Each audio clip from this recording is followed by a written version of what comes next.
بسم اللہ الرحمن الرحیم۔ ابتدا ہے اس ارحم الراحمین کے نام سے جو رحمت العالمین صلی اللہ علیہ وآلہ وسلم کا بھی خالق ہے۔ درود و سلام محمد و آل محمد علیہم السلام پر۔ میں ہوں سید عامر جعفری۔ مجھے آپ کے ساتھ اور حوصلہ افزائی کی شدید ضرورت ہے، جو کہ آپ میرے چینل کو سبسکرائب اور فالو کر کے دے سکتے ہیں۔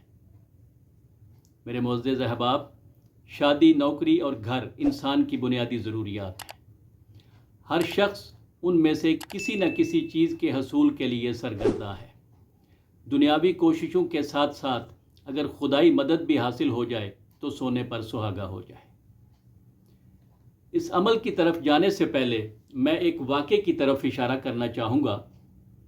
میرے ذی عزت احباب، جب حضرت موسیٰ علیہ السلام اپنے شہر سے پریشان ہو کر نکلے اور مدین پہنچے تو شہر سے باہر انہوں نے ایک منظر دیکھا کہ ایک کنویں سے لوگ اپنے مویشیوں کو پانی پلا رہے ہیں اور دو لڑکیاں اپنے جانور لے کے پیچھے کھڑی ہیں۔ حضرت موسیٰ علیہ السلام نے ماجرا پوچھا تو انہوں نے بتایا کہ ہم بھیڑ کی وجہ سے اپنے جانوروں کو اس وقت تک پانی نہیں پلا سکتی جب تک یہ سب لوگ پانی پلانے سے فارغ نہ ہو جائیں۔ ہمارے ضعیف والد کے علاوہ ہمارے گھر میں کوئی مرد نہیں۔ یہ سن کر حضرت موسیٰ علیہ السلام نے ان لڑکیوں کے جانوروں کو پانی پلایا اور جا کر ایک درخت کے سائے میں بیٹھ گئے اور دعا کے لیے ہاتھ بلند کیے اور یوں دعا فرمائی: رب انی لما انزلت الی من خیر فقیر۔ اے میرے رب، جو بھی خیر تو مجھ پر نازل فرمائے میں اس کا محتاج ہوں۔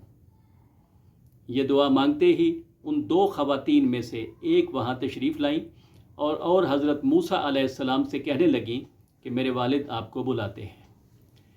اس طرح حضرت موسیٰ علیہ السلام ان کے والد حضرت شعیب علیہ السلام کے پاس پہنچ گئے۔ حضرت شعیب علیہ السلام نے حضرت موسیٰ علیہ السلام کو گھر بھی دیا، نوکری بھی دی اور اپنی بیٹی صفورہ سے ان کی شادی بھی کر دی۔ یہ سارا واقعہ سورہ قصص کی آیات 22 تا 28 میں موجود ہے۔ ان آیات میں حضرت موسیٰ علیہ السلام کے حالات، ان کی دعا اور دعا کا نتیجہ بتایا گیا ہے۔ یہ سارا واقعہ آپ کو سنانے کا مقصد یہ ہے کہ اس عمل کی عظمت آپ کے دلوں میں کما حق کا راسخ ہو سکے، اور آپ جب یہ عمل کریں تو مکمل یقین کے ساتھ کریں۔ میرے معزز احباب، حضرت موسیٰ علیہ السلام تو اللہ کے بہت بلند پایہ نبی تھے، کلیم اللہ تھے۔ ان کا تو ایک بار ہی دعا مانگنا کافی تھا، لیکن ہم گناہ گار بندے ہیں۔ ہمیں تو ضرورت ہے کہ عمل شروع کرنے سے پہلے اپنے گناہوں پر استغفار کریں، صدقہ دیں اور پھر مکمل ارتکاز کے ساتھ کچھ تعداد درود پاک کی پڑھیں، اور پھر سورہ قصص کی آیت نمبر 24 رب انی لما انزلت الی من خیر فقیر، اس آیت کی 2063 بار تلاوت کریں، 2063 ٹائمز۔ عمل سے پہلے بھی اپنے مقصد یعنی گھر، نوکری اور شادی کی نیت کریں، اور عمل کے بعد بھی دعا مانگیں اور اختتام درود پر کریں۔